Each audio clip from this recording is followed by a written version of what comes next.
Earlier this evening, after the completion of our game, I met with Coach Brett Bielema in his office near our team locker room and informed him of our decision to seek new leadership in our football program.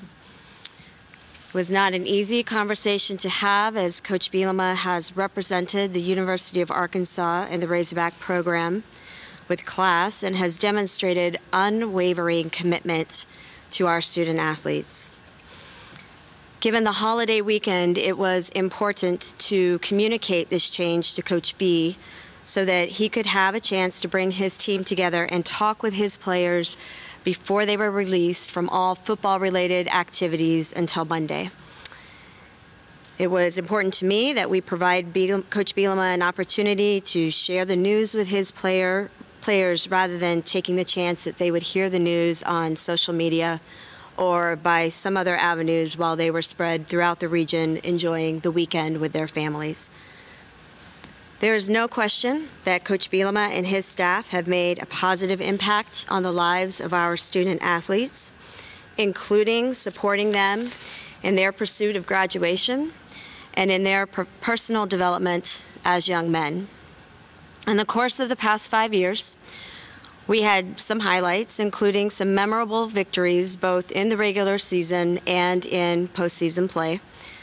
But in the end, we have not been able to sustain the success on the field that is expected and is required at the University of Arkansas.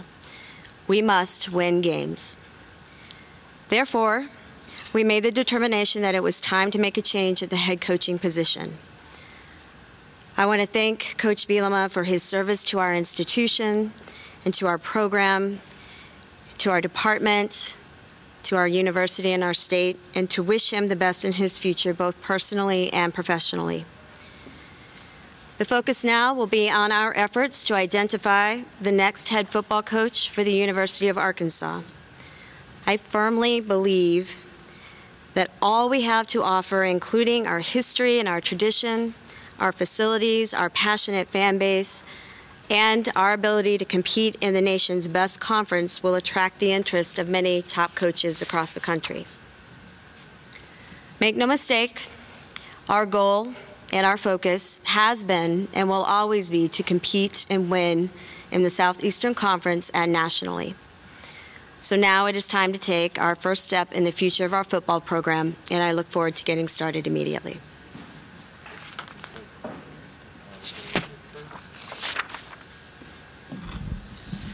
Hey, Julie, two things real quick. There's been speculation about the status of Brett's buyout amount. Could you just address where that is at, if it's something that is possibly being negotiated? And then the second thing is, how important do you think it is to have an AD, if at all, before the hiring of a football coach?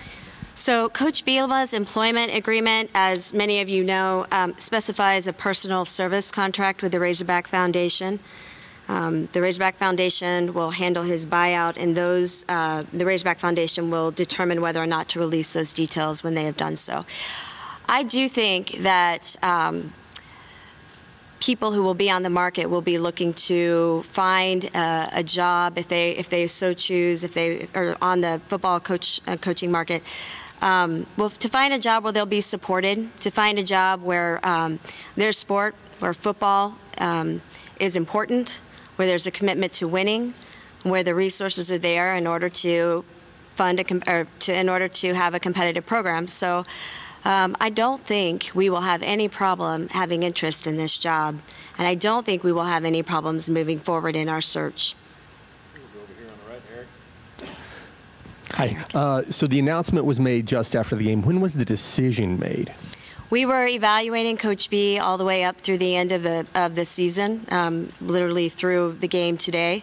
I think we've been on record throughout the season that it's important to wait until the end of the season to make a final determination, and we followed through with that. I think, you know, even in the last week and a half that I've served in the athletic director chair, Brett and I talk daily. We talked about his plans for the future of the program, and at the end of the day, we just felt the time was right to make a change, and so we made the decision today. Hey, Julie. Hi.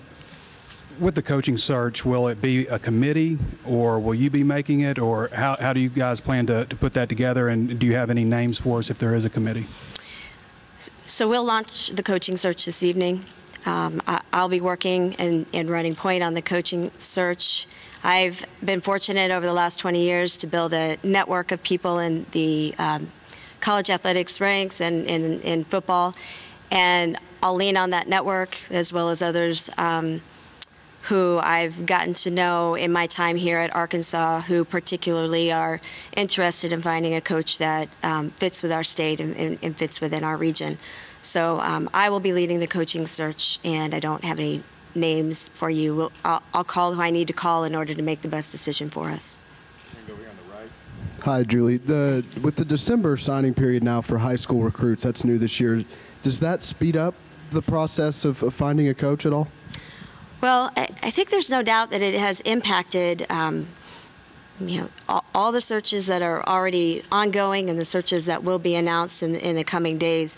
And in fact, our own coaches were scheduled to go out and begin traveling tomorrow in order to begin the evaluation period that starts on Sunday.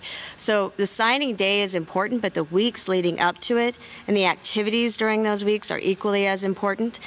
So I do think it has had an impact, at least on how those schools who are in transition will go about their searches and the timing of their decisions. It was important to us to move on this decision today for a lot of reasons. I've talked with you already about how important it was to me that Brett have the opportunity to talk with his players directly. We knew that they were going to let them go as soon as they wrapped up their activities in the locker room this evening. That was probably the biggest decision in determining our timing of communication. But also it was important because we had coaches who were planning to leave literally tomorrow afternoon. And then, the market is active, and it has been active, and it was important for us to be able to get started as soon as possible in order to be a competitor within that market. Well, as far as the committee that's searching on the athletic director, will they be involved as far as searching for a coach? And again, do you feel that a permanent athletic director has to be in place to make an offer to a head coach? The advisory group that's working with the chancellor on the AD search is focused on the AD search. I don't think you need a quote-unquote permanent AD in order to make an offer. I think you need an AD, and we have one. I wasn't quite clear. Are you going to have a search committee? Are you forming a search committee, or are you just running the search yourself and leaning on confidence? That's part one. Part two, do you feel fully, do you have autonomy to make this decision, or given the recent circumstances, is it more of a group thing, or Chancellor Steinmetz involved? Could you expound on that? Yeah, sure. Well, let me start back and work to the front. Chancellor Steinmetz runs the university, so obviously he'll be involved. I'll communicate with him throughout the process, but his focus is on finding an athletic director for us. My focus will be on launching the football search and finding a football coach for us. I do feel that I've been given the authority to go find the best football coach for us. At this point, we will not name a search committee. I do think that there will be some key I'd call them advisors, I suppose, that I'll lean on for their insight, particularly as it relates to our state and what can be successful here at Arkansas. But there won't be a formal search committee for this process. Julie, was there any concern for potential criticism? I understand your timeline, but for the appearance of taking the head coach into a side office, I understand about meeting with the players, but just the appearance nationally, as opposed to maybe telling coach before the game or that afternoon? Yeah, I think that's a good question. It's very delicate in order to meet all of these time points. I think in the decision regarding the timing, candidly, I did what I thought was best for our student athletes. And talking about these things before a game, I don't know that that's any better necessarily than after the game. We were in that game up until the end of the game. And so to have that weighing on someone's mind, I don't know if that's appropriate either. It also was really important to me, Coach B loves his players, and those players love him. And so I knew the speculation and rumors had been going on for weeks. I knew that would only dial up as soon as the game ended. The worst case scenario to me was to have our student athletes out spread all over the region and have to learn in a phone call that their coach was leaving. And so once I knew that this was going to be our decision, I thought it was important to move quickly after the game, and so that's why we chose what we did. Julie, with the process after the game, did you have to clear your decision with just Chancellor Steinmetz, or were there more involved? And then secondly, what's the status of a possible interim coach? I report to the Chancellor, and so he and I talked, made the decision, and then I executed it. I have asked Paul Rhodes to serve in the role of interim head coach, and to work with our team in the days leading up to the naming of the successor. Okay, we'll go over to the right, Matt, Jim. Oh, okay, up here from Tom. I wanted to, Kurt just kind of asked my question about the decision that was made. You said we a couple of times. Is it you and Chancellor Steinmetz? Was Brett fired for convenience? Yes, so I made the decision in consultation with Chancellor Steinmetz. So I think it's important to reflect the authority of the university, and he was fired for convenience. What charge have you given Paul Rhodes, and what other members of the coaching staff? Are you full staff at this point? I'll have an opportunity to meet with the staff at 10 o'clock tomorrow morning, and we'll talk then with them. I have had a chance to briefly talk with Coach Rhodes, but I'll get back together with the staff tomorrow morning at 10.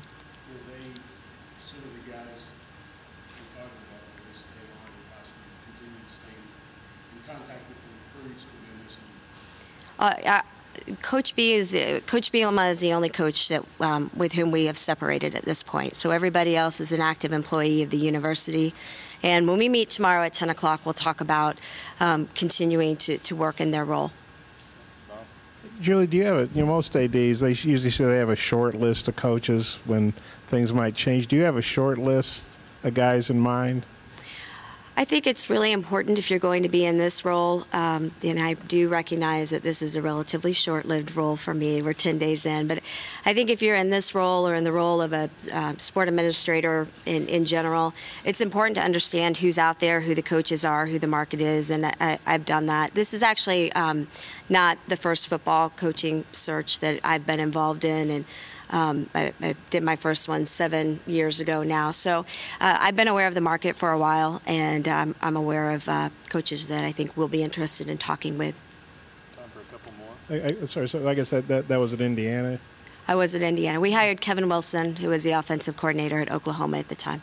Okay. And just running a simultaneous AD, and I know you said you have the power to hire the coach, but just from the outside looking in, running simultaneous searches just looks kind of odd. Just how do you kind of reconcile that for people? Well, I think it is relatively unprecedented, but these are the circumstances we find ourselves in. And so we'll move forward and make sure that we find the best candidate for each position. Julie, since you're running point on the search for a new coach, how would you describe what you need in a coach? What's your criteria? What are you looking for? What's the filter? I think there are several things. I think in order to be successful here, you have to have a relentless work ethic. I think you have to be an outstanding recruiter. I think you have to be able to put together a staff that can match wits with the other staffs in the Southeastern Conference. I think it's important to have a high degree of accountability. I think coaches should be demanding but still be relatable to the student athletes of this generation.